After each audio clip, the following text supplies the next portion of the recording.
This is the Law and Crime Network's Daily Debrief. Good evening, everybody. Defense witnesses in the Harvey Weinstein case are raising questions about the credibility of Weinstein's accusers. This as testimony may be wrapping up this week, possibly meeting closing arguments on Thursday. Law and Crime's Jesse Weber has been in court for much of the trial.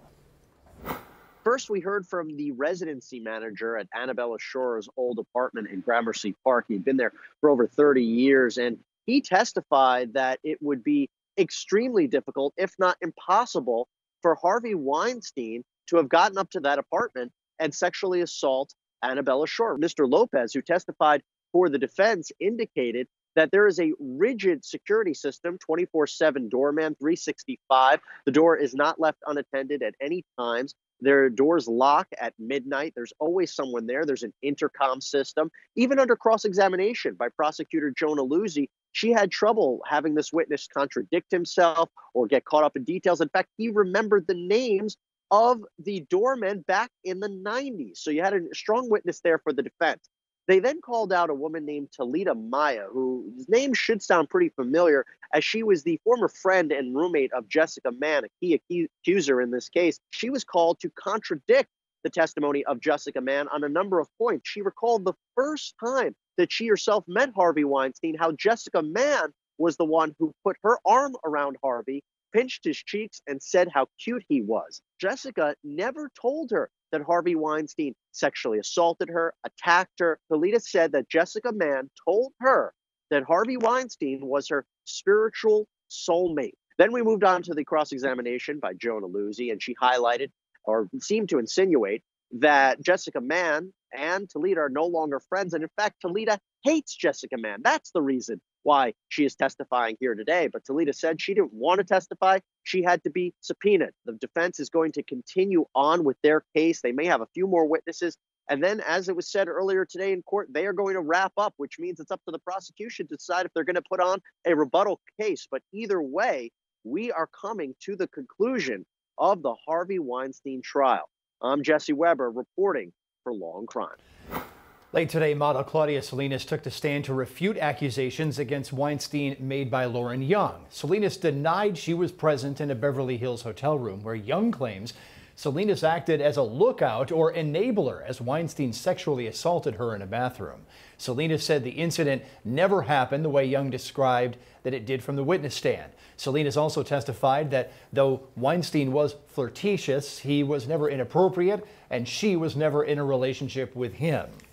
To Ohio now, where court was silent in the case of a man accused of raping and murdering a young woman last week. Back in session today, Anthony Pardo accused of raping, stabbing, and strangling Rachel Anderson on her 24th birthday. The lead detective discovered her debit card was missing and started tracking it. Prosecutors say the defendant gave the victim's debit card to a panhandler named Anthony Sleet. Surveillance footage shows Sleet using that card at several locations. Sleet told police that a man presumed to be the defendant approached him and asked him to start taking suspiciously large amounts of cash out of ATMs using the victim's card.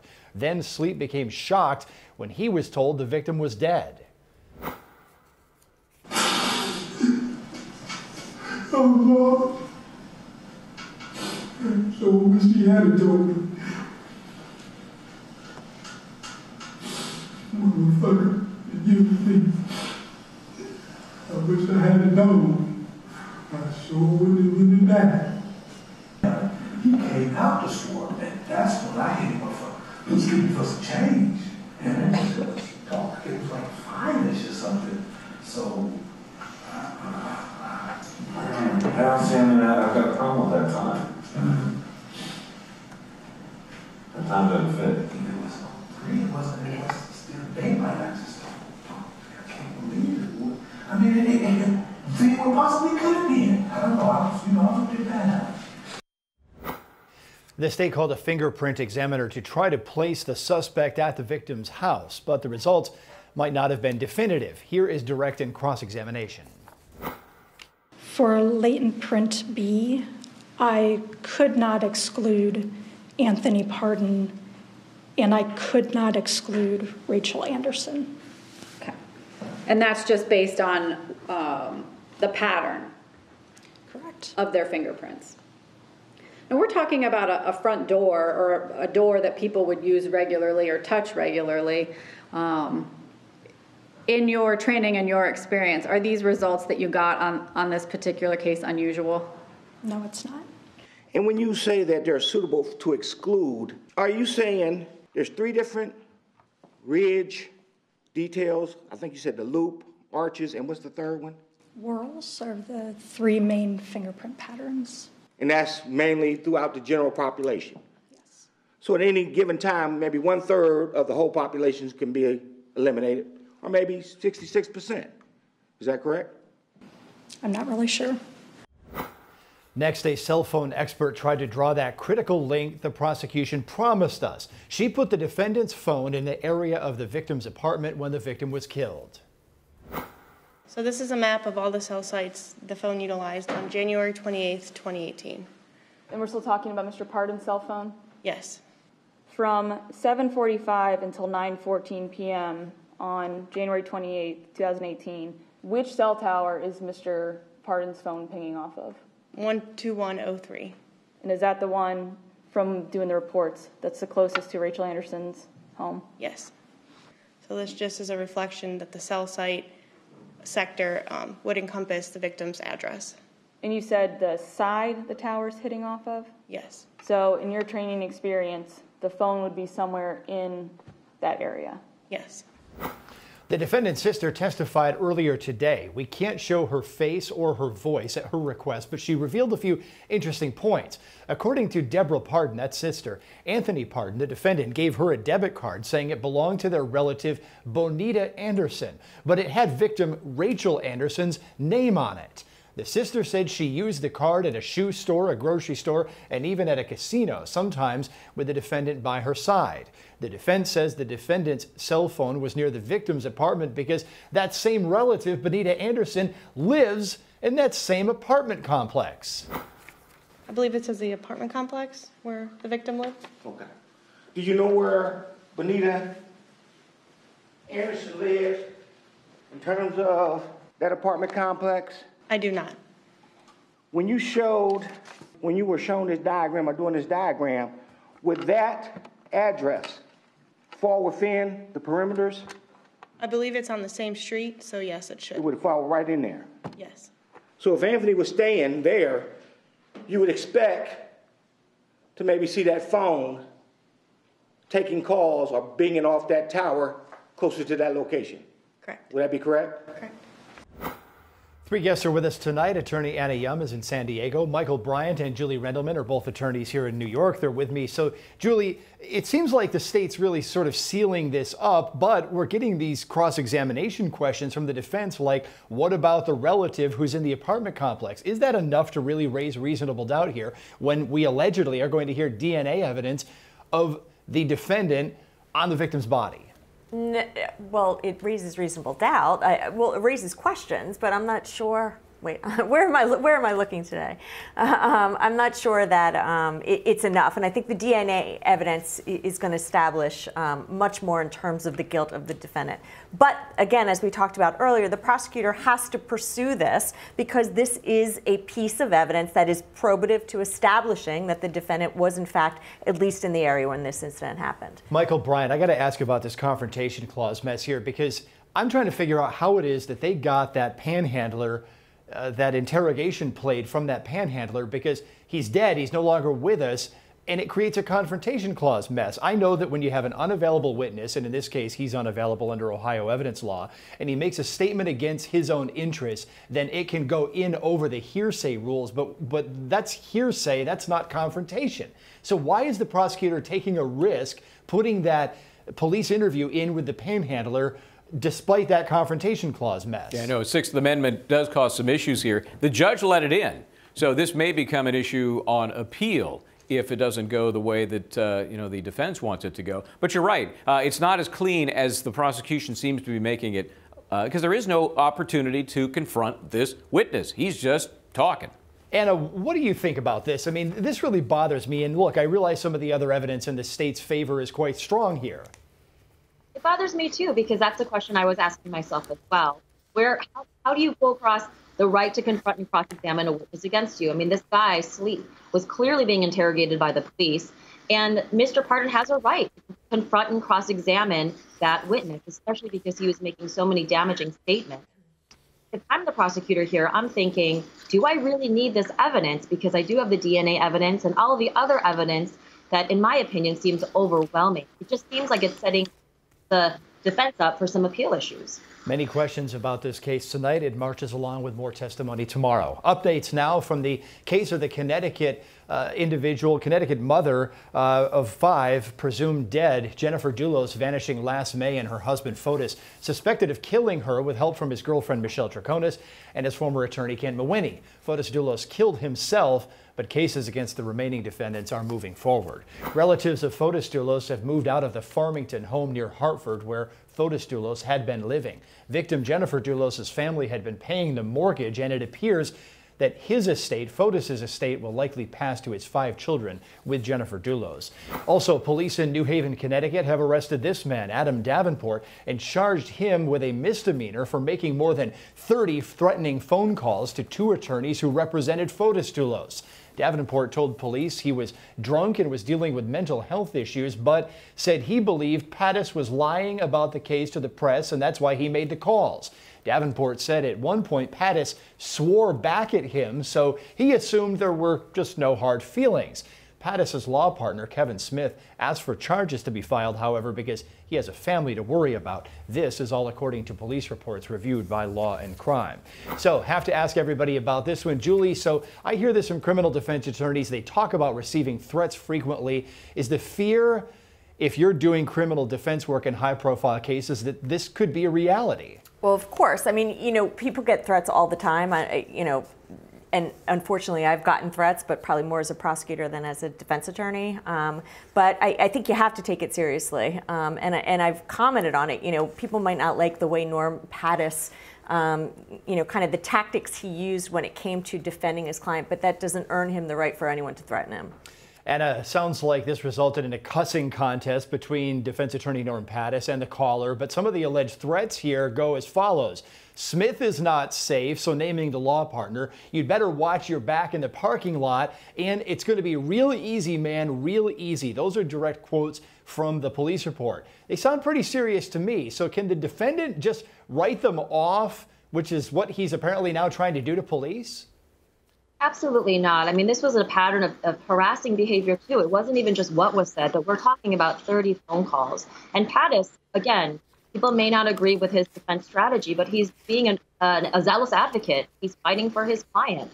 And for this person to harass him and engage in that kind of threatening behavior and making those threats, that's unacceptable.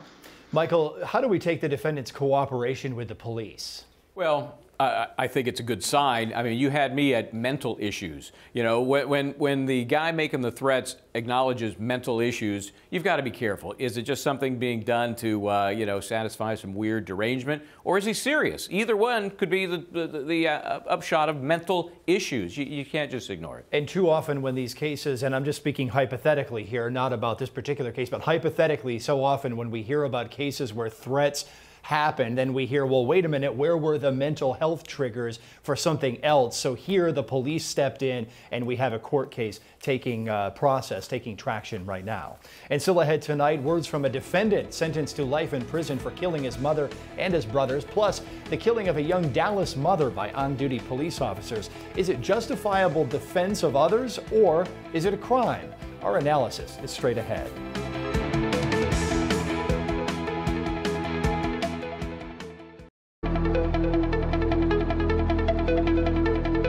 Now to the life sentence handed down late Friday against Donald Hartung. We've been following his trial for several weeks as a jury convicted him of murdering his mother and his brothers and then recommended a punishment. Hartung spoke to the judge, proclaimed his innocence, and said his attorneys provided ineffective assistance of counsel. When Mrs. Jensen did her PowerPoint, she kept running down and saying things. There was not a single objection raised. She said Mr. Hartung missed. Sir, look at me when you're talking. Mr. Hartung missed when he shot Richard. He tried to shoot Richard in the head. No objection. She said that Mr. Hartung forgot to take the trash out when he left. No objection. All pure speculation. Pure speculation. I also would point out that she had a fancy Star Wars type PowerPoint presentation where she had the numbers floating around, and then they flashed up there showing how much money my family had. I had no knowledge of any of that, Your Honor. I had no idea they had that kind of money. And then Mr. Griffin gets up there with a give-a-show projector. I mean, not literally, but poor fella, he didn't even know how to operate the thing. Request of this trial. For lack of proper representation, I was told, I received a letter from Mrs. Jensen, and I was told that if I testified, they would control the questions, that they would be narrowly scoped, basically just yes and no, and you're not going to be able to tell the jury all this stuff. I loved my jury. They paid attention. They paid close attention. But, Your Honor, they were duped. You were duped. He loves his jury. Well, the defendant also called out one of the state's key witnesses, a jailhouse informant. Purifoy, an habitual offender and a prison reoffender, was desperate to make a deal, so he stole information and then mixed lies with the truth in order to deceive and confuse what I thought was a wonderful jury. Purifoy, facing life in prison, was given a 30-year cap on his sentence because of his habitual offender status. Had he been sentenced to a straight 30 years, it would have doubled. That is, to 60 years. And he is eligible for a further reduction only if I'm found guilty and I receive a sentence. His benefits he has enjoyed, even as he testified here in your shadow, Your Honor. Mark Hickson was my bunkie for 13 months, and he knew that I would never discuss my case with anybody for any reason. You would have had to cut my finger off, Your Honor, to get me to discuss my case. And I just want to add right here one thing. Marlon Purifoy even knew that the gate lock was unlocked. I didn't know that myself, Your Honor, until I received Maceda's deposition months after he left. I don't know where he got that. Testimony was on hold today but resumes tomorrow in the case against a Dallas police officer who fired his weapon while on duty and killed a young woman. Officer Christopher Hess fired 12 shots and killed 21-year-old Genevieve Dawes. The charge he faces is aggravated assault by a public servant, and it carries a possible 5 to 99-year prison sentence. A neighbor called 911 because Dawes and her partner were sleeping in a car. Police say they were suspicious because at one point the vehicle was reported stolen. When woken by police, the occupants tried to take off by backing up, driving forward, and then backing up again. Officer Hess says he fired in self-defense to protect other officers on the scene. What's up? Alpha 143, check out Major 2403 North Washington. Black male refusing to stay away from property. On a black shirt, black pants with red on the and a backpack. Back up, back up. Have you around the like security, their uniform and armed? Don't move!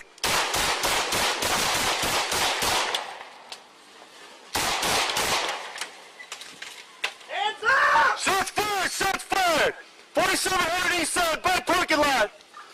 Cover code 3, Alpha 140, can you head that way? 4700 east side, shots fired. Stop me an ambulance. Alpha 114, they rammed the squad car twice.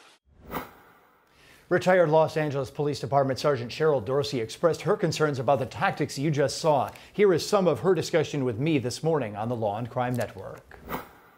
As I listen to this expert try to explain away something that makes no doggone sense, officers train and practice all the time for these kinds of scenarios. Does it make sense that to save your partner's position, you shoot at a driver to incapacitate them? So now you have somebody who's incapacitated behind the wheel of the car. That makes everybody in the area safe. It makes no sense.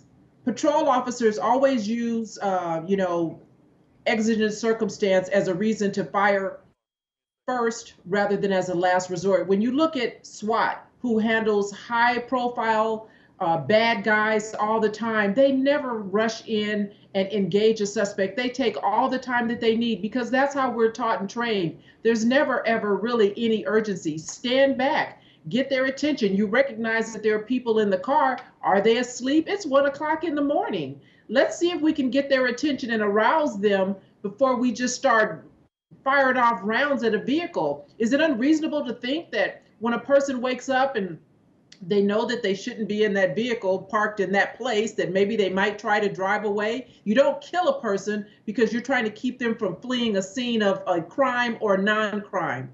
I have a problem with the shooting. Let's turn now to our panel on this case. Anna, I've got to ask you about this one. Officer after officer has taken the stand, mostly for the defense, to say this was justified. Can the prosecution overcome all of that discussion about police tactics? And if so, how do you think the prosecution can do it? I think the prosecutor has to rely heavily upon expert witness testimony. What is the proper protocol in that kind of experience? Are these officers really trained in hypothetical situations where someone is either coming at them or trying to flee the scene? Do they shoot and empty their clip when someone's trying to flee the scene? I think if I'm a juror in this case, I want to know what is the proper protocol, what type of training, and what are the totality of those circumstances. That's what the prosecutor has to rely upon here. I kind of agree with you, Anna, but I don't know if I fully agree with you because, Michael, here's the thing. When we get bogged down into all this police protocol is one thing. The law is another. I think the prosecutor needs to rely on the law and needs to play that clip over and over and over again, because right before the vehicle backs up, you hear somebody there say, back up, and then all of a sudden the vehicle backs up. I think that it's reasonable to say, if you're the prosecutor, that the people in the car heard that command, which was meant for other officers. They obeyed, and then they were told to stop, and because they didn't, a split second later, the gunfire rings out. And I think that's what you do if you're a prosecutor. Yeah, I mean, I think it's all about this video. I mean, you know, the jury members can use their own eyes and ears, see what happened, see how it unfolded. Does it look reasonable? Who is being protected here? That's the whole ballgame. Julie Rendelman, is this justified in your opinion?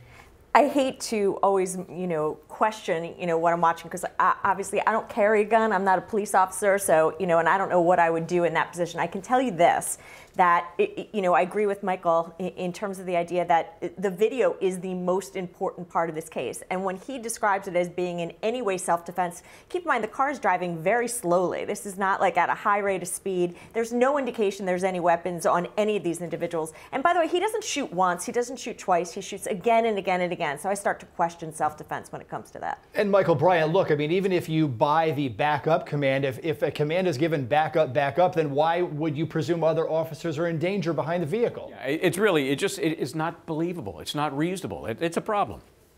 All right, we're out of time here on The Debrief tonight. Appreciate the insight from all of the guests, including Anna watching remotely for us. I'll be back tomorrow morning on the Law and Crime Network from 9 to noon, and then back again on The Debrief at 5 o'clock with our recap of the day in court.